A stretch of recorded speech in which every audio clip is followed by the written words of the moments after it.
अगर तुम्हें एक फ़ाइट में जीतना है जो स्ट्रीट फाइट नहीं हो, एक रिंग के अंदर फाइट हो, तो उसके लिए तुम्हें बस दो चीज़ों की ज़रूरत है।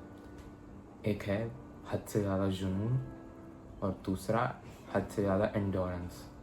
एंडोरेंस का मतलब तुम ये समझ सकते हो कि तुम्हारे पास सहने की कितनी शक्ति है। तुम्हारे पर भले कितने भी पंच गिर रहे हों, तुम उसके बावजूद कितने देर तक खड़े हो। तो स्ट्रीट फाइट में इसका कोई भी रोल नहीं होता है, क्योंकि शुरुआत के 5-10 सेकंड में ही फाइट का पूरा अंत डिसाइड हो जाता है।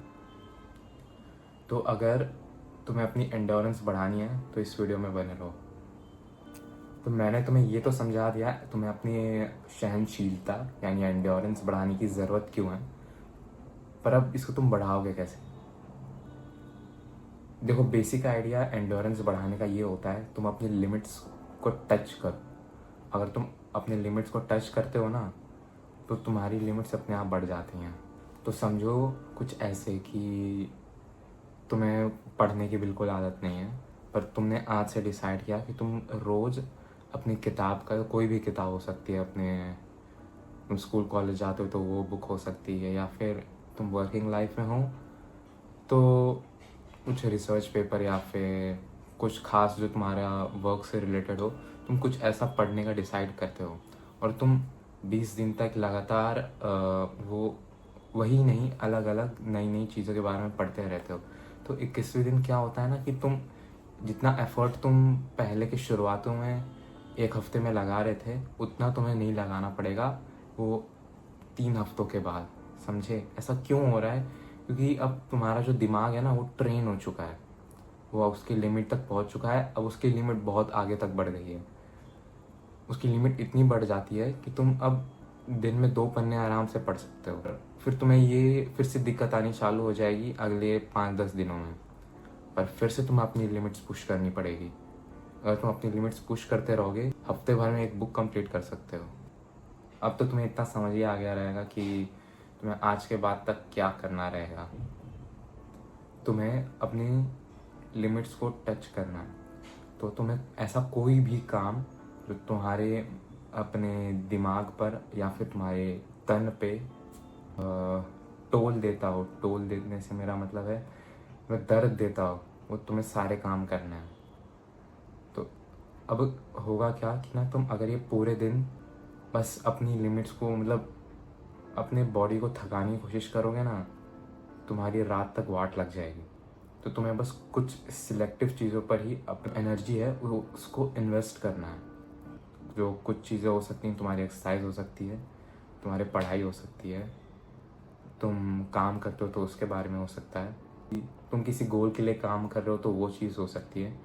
इस दुनिया में बहुत सारी चीज़ें हैं करने के लिए, पर जो मतलब तुम मर्द हो ना, तुम्हारा कुछ गोल होगा, उसके पीछे ही बस तुम्हें अपनी ये जो एनर्जी है उसको लगाना है। एक्सरसाइजेस अगर तुम मुझसे पूछो तो कोई भी एक्सरसाइज काम कर सकती है। वो एक्सरसाइज दौड़ने से पुशअप और स्प्रिंटिंग तक सारी चीज़ें ओके हैं। ये तुम्हें अपने मन में रखना है कि जो भी तुम एक्सरसाइज कर रहे हो उसको तुम अगले 1 हफ्ते या फिर 2 हफ्तों में एक स्लैब से इंक्रीज़ कर रहे हो। एक स्लैब से इंक्रीज़ करना मतलब कि तुम आज समझो कि 1 किलोमीटर आज तुमने रन किया, पर 2 हफ्तों के बाद कुछ ऐसा समय आएगा वही वाला कि तुम आसानी से 1 किलोमीटर दौड़ पाओगे। फिर तुम्हें 1 किलोमीटर दौड़ना भी है और वापस अपने घर तक आने के लिए भी 1 किलोमीटर दौड़ना है। तो इससे होगा क्या कि तुम अपनी लिमिट्स को तो पुश कर ही रहे हो, तुम्हारा स्टैमिना भी इंक्रीज़ होगा ही। और वो एक्सरसाइज टू एक्सरसाइज पे डिपेंड करेगा। दूसरी चीज़ जो एक्सरसाइज जो मेरे ख्याल से अच्छी इंडोरेंस बढ़ाती है वो है स्प्रिंटिंग। वो स्प्रिंटिंग में क्या होता है ना कि तुम कुछ सेकंड्स के लिए अपनी जान लगा के दौड़ते हो और फिर रुक जाते हो, फिर जान लगा के दौड़ते हो। तो मतलब ना, तुम्हें जो चीज़ को नहीं खींचना चाहिए वो तुम बार बार खींच रहे हो। ये बुरी बात नहीं है, ये बहुत ज़्यादा अच्छी बात है। पुराने ज़माने में जो इंसान होते थे उनको यही चीज़ वो रोज़ करते थे, इसलिए वो इतने समय तक ज़िंदा रह पाए। अगली एक्सरसाइज जो मैं तुम्हें रिकमेंड करूँगा करने के लिए वो है कैलिस्थेनिक्स। जैसे पुशअप्स हो गए, पुलअप्स हो गए, स्क्वाट्स ये बेसिक चीज़ें, स्क्वाट्स बिना वेट्स के, ये सब अगर तुम करते हो और उनको तुम इंक्रीज़ करते रहते हो, जैसे कि आज तुम 20 स्क्वाट्स करते रहेगे, पर अगले 1 साल या फिर 2 साल में तुम्हें वो 100 या फिर 200 वाले बेंच मार्क को तुम्हें क्रॉस करना रहेगा। मैं इस लेवल की अपनी लिमिट्स को थ्रो करने की बात कर रहा हूँ। इसके बाद जो आखिरी चीज़ आ जाती है वो है तुम्हारा रिकवरी। तो तुम्हें बहुत सारा पानी पीना है, क्योंकि अगर तुम ये इतनी ज़्यादा इंटेंसिटी वाली ट्रेनिंग करते हो तो तुम्हारी बॉडी से पानी बहुत ज़्यादा निकलेगा स्वेट के थ्रू। तो तुम्हें पानी इनटेक अपना बढ़ाना पड़ेगा। अगर तुम 2 लीटर 3 लीटर पानी पीते हो तो उसको बढ़ा के 5 लीटर पे लाओ। वैसे तुम्हें अपने आप ही प्यास लगने लगेगी, जितना ज़्यादा प्यास लगती है उतनी ज़्यादा पानी पीनी चाहिए। और स्लीप से कोई कॉम्प्रोमाइज़ मत करो।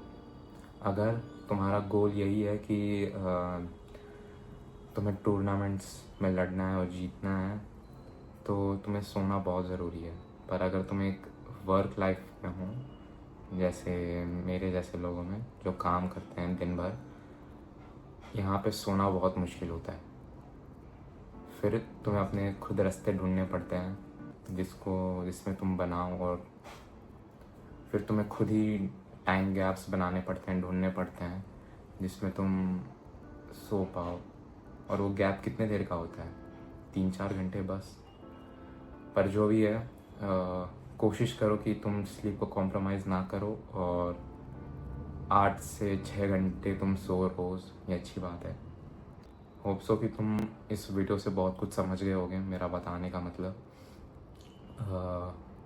अगर नहीं समझे तो वीडियो दोबारा देख लो, बार बार देखो, दिमाग के अंदर वो चीज़ को घुसाओ कि तुम क्यों आए हो इस वीडियो पे, किसी वजह से तुम लैंड किए होगे ना, तो उसको ज़ाया मत होने दो। ये जो टाइम तुम इस वीडियो पे दिए हो, 5-10 मिनट जितना भी है, उसको अपनी ज़िंदगी में उतारने की कोशिश करो। कुछ वैल्यू ऐड हो सके तो बढ़िया होगा। और फिर अगले वीडियो में मिलते हैं, तब तक के लिए बाय।